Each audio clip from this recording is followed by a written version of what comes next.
एक आतंकवादी ने पूरे विमान को अपने कब्जे में ले लिया। 141 यात्रियों और चालक दल की जिंदगी एक पल में खतरे में आ गई। विमान में डर और तनाव का माहौल था। अब सवाल ये था कि क्या ये सभी सुरक्षित बाहर निकल पाएंगे या कुछ भी होने से पहले एनएसजी की तेज और सटीक कार्रवाई होगी।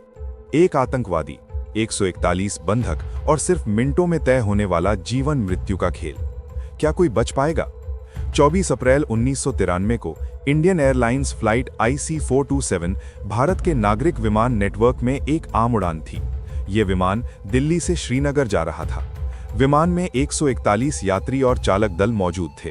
उड़ान को सामान्य घोषित किया गया था, लेकिन जैसे ही विमान पास के सीमा क्षेत्र में प्रवेश कर रहा था, एक व्यक्ति ने अचानक हथियार निकाल लिए। उसने पिस्टल और हथगोलों का इस्तेमाल किया और पूरे विमान को हाईजैक कर लिया। हाईजैकर की मांगें स्पष्ट थीं। उसने कहा कि विमान को अफगानिस्तान के काबुल ले जाया जाए। यात्रियों से उसका व्यवहार तनावपूर्ण था और विमान के भीतर डर का माहौल बन गया। यात्रियों और चालक दल के चेहरे पर चिंता और भय स्पष्ट दिख रहा था।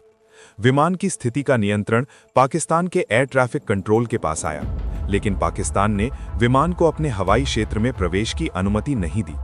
विमान को वापस भारत की तरफ मोड़ दिया गया और अमृतसर स्थित राजा सांसी एयरपोर्ट पर उतरने के लिए कहा गया।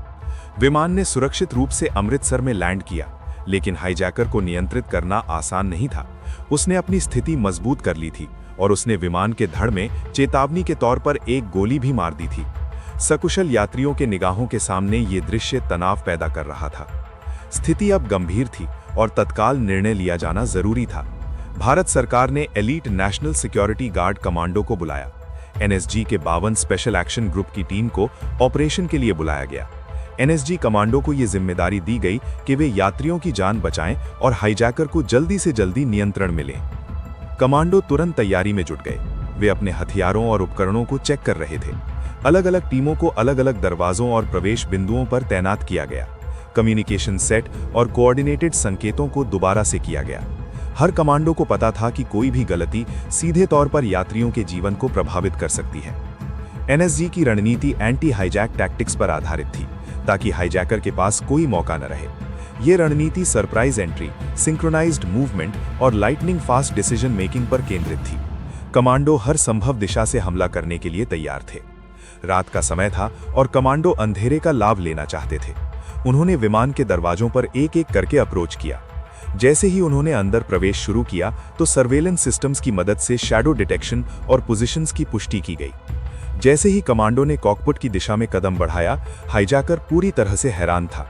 उसने हमला करने की कोशिश भी की, लेकिन कमांडो की गति और एक्यूरेसी इतनी तेज थी कि वो कुछ भी सोचने का मौका नहीं पा सका। एनएसजी के कमांडो ने त्वरित कार्रवाई की। उन्होंने हाईजैकर को तुरंत कंट्रोल में लिया। आतंकवादी को किसी भी प्रकार के प्रतिरोध के लिए समय नहीं मिला। सभी यात्रियों को सतर्क किया गया और सुरक्षित निकालना शुरू किया गया। ये पूरी कार्रवाई केवल कुछ ही मिनटों में पूरी हो गई। कमांडो की स्ट्रैटेजी, टाइमिंग और कोऑर्डिनेशन ने मिशन को सफल बनाया। इस ऑपरेशन के दौरान कोई भी यात्री घायल नहीं हुआ। सभी लोग सुरक्षित रूप से विमान से बाहर निकल आए। हाईजैकर को तुरंत अरेस्ट कर लिया गया और बाद में उसे सजा सुनाई गई।